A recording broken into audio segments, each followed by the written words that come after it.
Welcome to the Slop Farm. Enjoy the video. Start by checking simple factors that cause voice issues. Replace the 3 AA batteries with fresh ones and insert them correctly. Make sure nothing blocks the remote sensor and keep the remote within 3.5 inches when testing. Verify the TV box responds normally to other buttons. Power cycle the Xfinity box by unplugging it for 10 seconds and then plug it back in. Wait until the box fully restarts before trying the voice command again. Open the Xfinity settings menu and navigate to accessibility or remote options. Confirm voice remote mode or microphone input is enabled and not muted. If you see a mute option, toggle it off and try the microphone again. To repair, press and hold the Xfinity button and the microphone button for 5 seconds until the LED flashes. Check for and install any available software updates for the Xfinity box after pairing completes.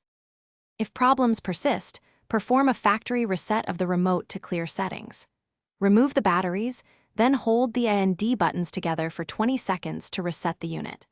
Reinstall the batteries and repair the remote using the Xfinity and microphone buttons. Test voice recognition using the Xfinity Stream app on a phone to confirm whether the issue is remote-specific. If voice still fails, contact Xfinity support and provide your remote model and box serial number for further diagnostics. Thanks for watching. Consider subscribing if we helped you today.